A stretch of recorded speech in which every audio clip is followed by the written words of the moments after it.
నిన్నటినే election commission ఆదేశాల మేరకు పల్నాడు జిల్లా కలెక్టర్గా నేను ఛార్జ్ తీసుకోవడం జరిగింది. కొంచెం ప్రత్యేకమైన కండిషన్స్లో ఇక్కడ రావడం మీ అందరికీ తెలిసిన విషయమే. ఎప్పుడు లేని విధంగా జనరల్గా ఎలక్షన్ కమిషన్ ద్వారా కలెక్టర్స్ ఎస్పీలు మారడం పోల్ తర్వాత జరగడం చాలా తక్కువ ఉంటుంది. బట్ మన జిల్లాలో ఈ పోస్ట్ పోల్ వైలెన్స్ కొంచెం ఎక్కువ జరగడం వల్ల ఎలక్షన్ కమిషన్ కొంచెం సీరియస్గా తీసుకొని నాకు ఇక్కడ పోస్టింగ్ ఇవ్వడం జరిగింది. సో దాని మేరకు మనకి ఉన్నటువంటి ప్రత్యేకమైన పని ఇప్పుడు కౌంటింగ్ సజాబ్గా నిర్వహించడము, పీస్ఫుల్గా కౌంటింగ్ పూర్తి చేయడము, కౌంటింగ్ తర్వాత కూడా ఎక్కడ అవాంఛనీయ ఘటనలు జరగకుండా చూడడము. డిస్ట్రిక్ట్ అడ్మినిస్ట్రేషన్, పోలీస్ అడ్మినిస్ట్రేషన్ అందరూ కలిసి ఈ పని చేయాల్సిన అవసరం ఉంటుంది. ఇప్పుడు సరదాగా ఒక విషయం చెప్పాలంటే, గతంలో కూడా నేను ఉమ్మడి గుంటూరు జిల్లాలో పని చేసి ఉన్నాను. అప్పుడు కూడా గుంటూరు మున్సిపల్ కమిషనర్గా వచ్చినప్పుడు ప్రత్యేకమైన కండిషన్స్లోనే రావడం జరిగింది.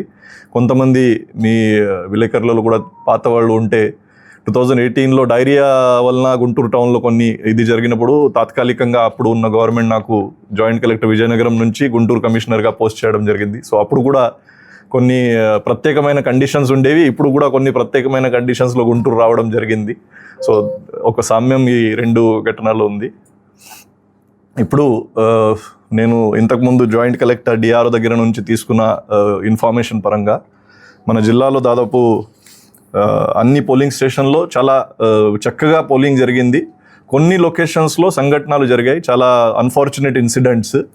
ఈ చిన్న లొకేషన్ కొన్ని 27 కేసెస్ వలన మొత్తం జిల్లాలో జరిగిన మంచి ఎలక్షన్ ప్రాసెస్కి ఒక చెడ్డ పేరు అనవసరంగా రావడం జరిగింది. అది చాలా దురదృష్టకరం.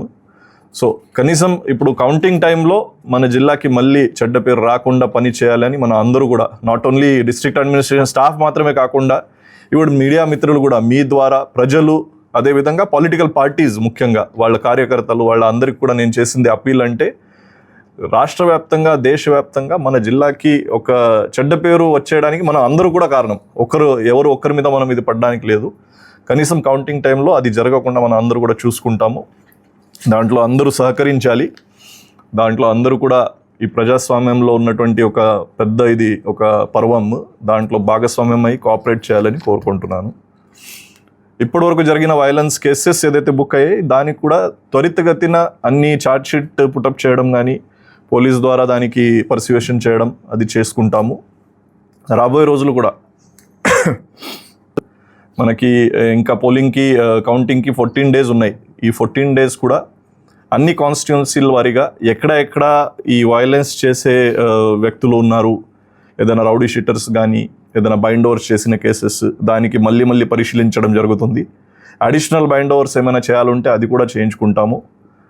గతంలో బైండ్ ఓవర్ చేసిన వాళ్ళు ఈ కేసెస్లో పాల్పడినట్టయితే వాళ్ళ మీద ఆ బైండ్ ఓవర్ కేసెస్ ఇంప్లిమెంట్ చేయడానికి కూడా కఠిన చర్యలు తీసుకుంటాము. బైండ్ ఓవర్ చేసిన కేసెస్లు ఇప్పుడు కేసు బుక్ అయిన మనుషులు వాళ్ళలో ఏదైనా సామ్యం అయితే మనం కరెక్ట్గా బైండ్ ఓవర్ చేస్తామని కూడా మనకి ఒక అసెస్మెంట్ వచ్చేస్తుంది.